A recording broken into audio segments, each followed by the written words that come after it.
জামাত চরমোনাই পীর ও এনসিপির কঠোর সমালোচনা মির্জা আব্বাসের। ফেব্রুয়ারিতে নির্বাচন হতেই হবে বললেন মির্জা ফখরুল।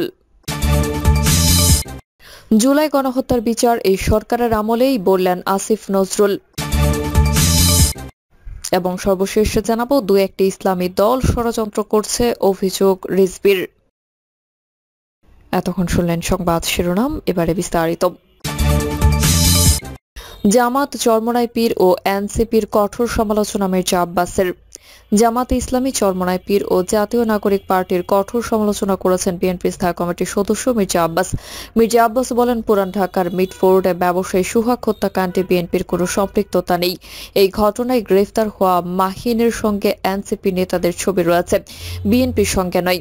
বিএনপির ভারপ্রাপ্ত চেয়ারম্যান তারেক রহমানের বিরুদ্ধে ক্রমাগত ষড়যন্ত্রমূলক মিথ্যাচার ও অপপ্রচার এবং মিটফোর্ডে পাশবিক হত্যাকাণ্ডের দৃষ্টান্তমূলক শাস্তির দাবিতে ঢাকা মহানগর উত্তর ও দক্ষিণ বিএনপিও এই সমাবেশ আয়োজন করে।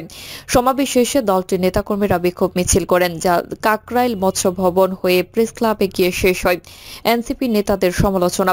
সুহাগ হত্যাকাণ্ডকে পরিকল্পিত দাবি করেছেন মির্জা আব্বাস। তিনি বলেন, হত্যাকাণ্ডের ভিডিও পরিকল্পিতভাবে বানানো বলে মনে হচ্ছে। তার সামনে এনে বিএনপিকে ঘায়েল করার চেষ্টা হচ্ছে। বিএনপিকে ফাঁদে ফেলতে গিয়ে অন্যদের সংশ্লিষ্টতা ধরা পড়ে গেছে। উল্লেখ করে তিনি বলেন, এনসিপি নেতাদের সঙ্গে মাহিনের ছবি স্পষ্ট প্রমাণ করে হত্যাকাণ্ডের দায় বিএনপির ঘাড়ে চাপানোর ষড়যন্ত্র চলছে। আমাদের ঠেলে দেওয়ার চেষ্টা চলছে আওয়ামী লীগের দিকে, অভিযোগ করে তিনি বলেন, যত ষড়যন্ত্রই করা হোক, বিএনপিকে জনগণের মন থেকে সরানো যাবে না। বাংলাদেশে বিএনপি স্থায়ী ঠিকানা বলে মন্তব্য করেছে বিএনপির এই নেতা। মির্জা আব্বাস বলেন, একটি দল স্লোগান দিচ্ছে আওয়ামী লীগ গেছে যেই পথে, বিএনপি যাবে সেই পথে। অত সহজ নয়, আমাদের কোথাও যাওয়ার রাস্তা নাই। এই বাংলাদেশ আমাদের স্থায়ী ঠিকানা। দেশবাসীকে বিভ্রান্ত না হওয়ার অনুরোধ জানিয়ে মির্জা আব্বাস বলেন, বিভ্রান্ত হওয়ার কোনো কারণ নেই। দেশবাসীকে অনুরোধ জানাবো, আপনারা যারা মিটফোর্ডের ছবি দেখেছেন, চুলচেরা বিশ্লেষণ করেন। বিএনপিকে যথা বা অযথা কেউ কাঠগড়ায় দাঁড় করানোর চেষ্টা করবেন না। বিএনপি দেশকে স্বাধীন করেছে, বিএনপি দেশকে স্বাধীন রাখবে। মির্জা আব্বাস বলেন, সামাজিক যোগাযোগ মাধ্যমে দেখলাম মানুষ বলছে চরমোনাই পীর সাহেবের নাকি কোনো ইলব নেই, কুরআন হাদিস পড়ে নাই। অকাট মূর্খ একটা লোক। কলিজায় জোর থাকলে এই প্রশ্নের জবাব দেবেন। আমরাও জানতে চাই আপনি ধর্মীয়ভাবে কোথা থেকে বাস করেছেন। এই লোকটিও তার দল বল এখন বিএনপিকে সহ্য করতে পারছে না, কিন্তু আওয়ামী লীগকে ঠিকই সহ্য করেছেন। বিএনপির এই নেতা বলেন, আরেকটি দল যারা লম্বা লম্বা কথা বলা ছাড়া আর সুকৌশল হাদিয়া নেওয়া ছাড়া আর কোনো কাজ নাই। টাকা নিয়েছেন বিভিন্ন গ্রুপের কাছ থেকে, সমস্ত কিছুর হিসাব হবে। নিজের পায়ে জোর নেই। এরশাদের সময় এরশাদের কাঁধে ভর করেন, আওয়ামী লীগের কাঁধে ভর করেন। উল্লেখ করে তিনি বলেন, আর এখন লম্বা লম্বা কথা বলেন। এখন বিএনপি ওনাদের একমাত্র মাথা ব্যথা। বিএনপিকে যদি শেষ করে দেওয়া যায় তাহলে ওনারা একক রাজত্ব করতে পারবেন বলে অভিযোগ করেন তিনি। মির্জা আব্বাস বলেন, কেউ কেউ বলার চেষ্টা করেছেন ১/১১ সময় তারেক রহমানের কোমর কেন ভেঙে দেওয়া হয়েছিল। আমরা বলতে চাই, তারেক রহমানের কোমর ভেঙে দেওয়া হয়েছিল দেশের পক্ষে থাকার জন্য। অনেকে বলেছেন তারেক রহমান দেশে আসেন না কেন, উনি সময় মতো দেশে আসবেন, তাকে কেউ আটকে রাখতে পারবে না। তিনি বলেন, অবস্থা দেখে মনে হচ্ছে তারেক রহমানের জীবন এখন সত্যি হুমকির মুখে। তবে তারেক রহমানের সুযোগ্য নেতৃত্বে দেশ এগিয়ে যাবে। তারেক রহমান সম্পর্কে যদি কেউ অপবাদ দেওয়ার চেষ্টা করেন, আমরাও তাকে ছাড়ব না। বিএনপি ছাড়া দেশ কারো হাতে নিরাপদ নয় দাবি করে মির্জা আব্বাস বলেন, বিএনপি ছাড়া বাংলাদেশ কারো হাতে নিরাপদ নয়। শহীদ রাষ্ট্রপতি জিয়াউর রহমান যুদ্ধ করে দেশকে স্বাধীন করেছেন, তখন কোথায় ছিল চরমোনাই জামাতে ইসলামী? এখন লম্বা লম্বা কথা বলছেন।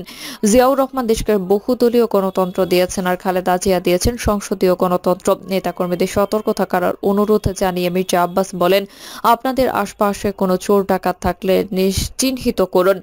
বিভিন্ন সময়ে আমাদের দলের নেতাদের কাঁধে ভর করে আওয়ামী লীগের সন্ত্রাসীরা দলে ফেরার চেষ্টা করছে। তারা যে কোনো সময় অপকর্ম করবে, এটি থেকে সাবধান থাকতে হবে। ফেব্রুয়ারিতে নির্বাচন হতেই হবে বললেন মির্জা ফখরুল। 2026 সালের ফেব্রুয়ারি মাসে নির্বাচন হতেই হবে, এর কোনো ব্যতিক্রম মানা হবে না বলে মন্তব্য করেছেন বিএনপির মহাসচিব মির্জা ফখরুল ইসলাম আলমগীর। তিনি বলেন, আমরা শান্তিপূর্ণভাবে গণতন্ত্রের দিকে এগিয়ে যাচ্ছি। আমাদের লক্ষ্য একটাই, 2026 সালের ফেব্রুয়ারিতে নির্বাচন হতে হবে। দলের ভারপ্রাপ্ত চেয়ারম্যান তারেক রহমান লন্ডনে প্রধান উপদেষ্টার সঙ্গে বৈঠক করে নির্বাচনের সময় ঠিক করেছেন। এর কোনো ব্যতিক্রম করা চলবে না। এদিকে মির্জা আব্বাস বলেছেন, মিটফোর্ড হত্যা মামলার আসামিদের সঙ্গে এনসিপি নেতাদের ছবি আছে। বিএনপির ভারপ্রাপ্ত চেয়ারম্যান তারেক রহমানের বিরুদ্ধে মিথ্যাচার, অপপ্রচার এবং মিটফোর্ট এলাকায় প্রকাশ্যে লালচাঁদ সোহাগকে হত্যার দৃষ্টান্তমূলক শাস্তির দাবিতে এই কর্মসূচির আয়োজন করে ঢাকা মহানগর উত্তর ও দক্ষিণ বিএনপি। মির্জা ফখরুল বলেন, নির্বাচনের সময় নির্ধারণের পর থেকে ওদের মাথা বিগড়ে গেছে। লন্ডনে যে সিদ্ধান্ত হয়েছে সেই সময়টাতে নির্বাচন চাই, আমরা ভোটের অধিকার ফিরিয়ে দিতে চাই, জনগণের খাওয়া পড়ার ব্যবস্থা ও চাকরির সংস্থান করতে চাই।